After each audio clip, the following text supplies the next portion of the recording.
నమస్తే అన్న, ఏ ఊరన్నా? నమస్కారం. నేను కొడంగల్ నియోజకవర్గం దౌలతాబాద్ మండల్ మాజీ జడ్పీటీసీ కోట్ల మైపాల్ ముదిరాజ్. కొడంగల్ అంటే సీఎం గారి నియోజకవర్గమా? CM constituency. ఆ, అక్కడ నిన్న మొన్న ఏం జరుగుతుంది అంటే కొడంగల్ నియోజకవర్గంలో గ్రామ సభలు పెట్టిరు. గ్రామ సభలో అధికారులు పాల్గొంటూ అక్కడున్న ప్రజాపాలనలో తీసుకున్నటువంటి రేషన్ కార్డు కావచ్చు, అదేవిధంగా మన రేషన్ కార్డు ఇక ఏమేమో లబ్ధి కోసం గ్రామాలలో అన్నీ మీకు రేషన్ కార్డు ఇస్తాం, ఇండ్లు ఇస్తాం, పెన్షన్లు ఇస్తాం అని తిరుగుతున్నారు. అక్కడ నా దౌలతాబాద్ మండలం సుల్తాన్పూర్ గ్రామంలో కూడా నిన్న జరగడం జరిగింది. మీరు కొన్ని గ్రూపులలో రావడం జరిగింది.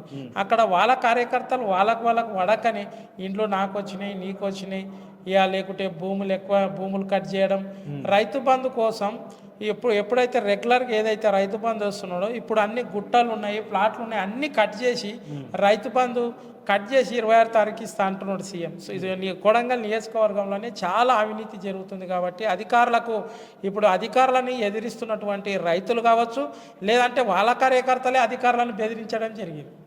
ఓకే. అంటే ఇవన్నీ ఎందుకు? రాబోయే స్థానిక గ్రామ పంచాయతీ ఎన్నికలు దృష్టిలో పెట్టుకుని ఏమన్నా రాజకీయం చేయడానికా, లేకపోతే ప్రజల్ని మభ్య పెట్టడానికా? ఒక్కటే అన్న, వాళ్ళు ఏం చేస్తారు అంటే ఈ గ్రామ సభలు పెడుతుర్రు. గ్రామ సభలు ఏమిటంటే జనాలు, అమాయక జనాలు. కొడంగల్ నియోజకవర్గంలో ప్రతి గ్రామంలో ఏమైతే అంటే లోకల్ బాడీ సర్పంచ్ కావచ్చు, ఎంపీటీసీ కావచ్చు, జడ్పీటీసీ కావచ్చు, ఎంపీపీ కావచ్చు, ఈ ఎలక్షన్లకు వస్తున్నాయనే ఉద్దేశంతో ఏదోటి జనాలతో మార్కులు పొందాలనే ఉద్దేశంతో ఏదోటి ఆశ, ఏదైతే ప్రజాపాలన అని అప్పుడైతే ఏదైతే 6 నెలల కిందనే అన్ని forms, ration card xerox, Aadhaar card xerox అన్నీ తీసుకున్నారు. మళ్ళీ ఏం చేస్తారు? మళ్ళీ ఏదైతే వ్యతిరేకం వచ్చిందో 1 ఇయర్ అంటే 15 నెలలు అవుతుంది గవర్నమెంట్ వచ్చి. 15 నెలలు వచ్చిన తర్వాత కూడా గ్రామంలోకి రేవంత్ రెడ్డి మీద నమ్మకం లేదు. నమ్మకం లేక ప్రజలు ఏం చేస్తున్నారు అంటే రాని ఎప్పుడు ఎలక్షన్లు వస్తాయో ఆయనకు బుద్ధి చెప్పాలంటే ఏ విధంగా చెప్తాం?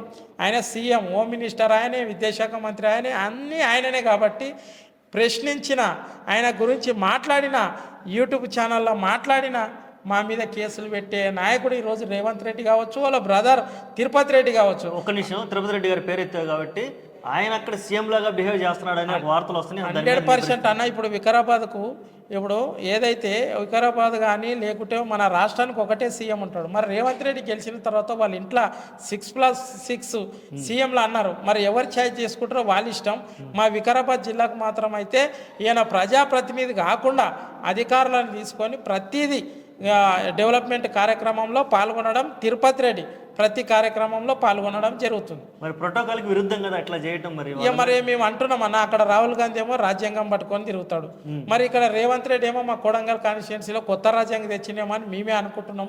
మాకు అర్థమైతే లేదు. ఎందుకంటే ఓ సర్పంచ్ కాదు, వార్డు మెంబర్ కాదు, ఓ ఎంపీటీసీ కాదు, అటువంటి వ్యక్తి ఈరోజు అధికారులను బెదిరించుకుంటూ, పాపం అధికారులు ఏం చేస్తారన్నా, ఎవరు ప్రభుత్వం ఉంటే వాళ్ళ పక్షాన ఉంటారు.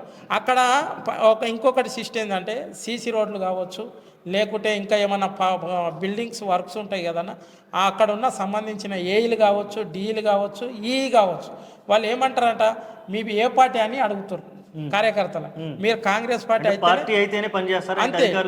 అధికారులు 100%. అధికారులని గిట్ట నేను ఎందుకు అంటున్నా అంటే నేను తాండ్రు ఈ గారికి మా కార్యకర్త అంటే ఒక నార్మల్ కార్యకర్త తీసుకపోతే నీది ఏ పార్టీ బాబు, లోకల్ నుంచి ఫోన్ చెప్పి, లేదంటే తిరుపతి రెడ్డి నుంచి ఫోన్ చెప్పి, మీ మండల అధికారి నుంచి ఫోన్ చెప్పి అని అక్కడ అంటే ఇరిగేషన్ ఈ కావచ్చు, లేకుంటే ఆయన పిఆర్ పంచాయతీరాజ్ ఈ స్వయంగా చెప్పడం జరిగింది.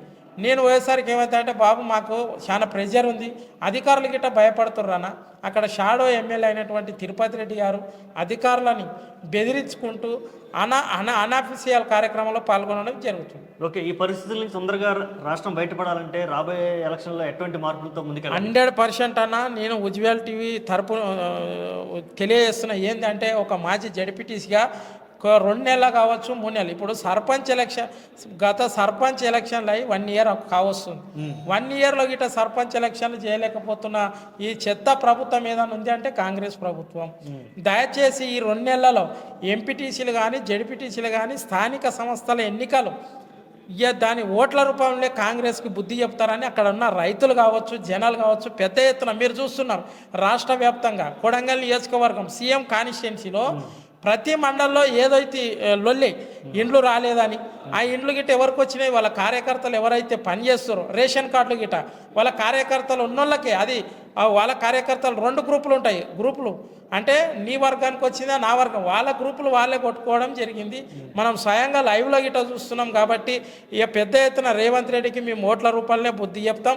ఏదైతే లక్కచెర్ల విషయంలో ఏదైతే ఘటన జరిగిందో ప్రతి తండకు ప్రతి వాడకోతాం రేవంత్ రెడ్డిది అనేది ఓటం తప్పదు.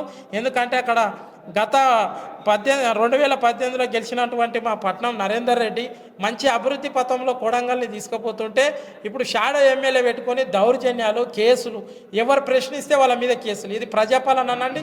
ప్రజాపాలన అంటే ఏంది? ప్రజలతో సలహాలు తీసుకొని నీవు ఏదైతే అభివృద్ధి చేస్తావో కలిసిపోయి అభివృద్ధి చేస్తాం.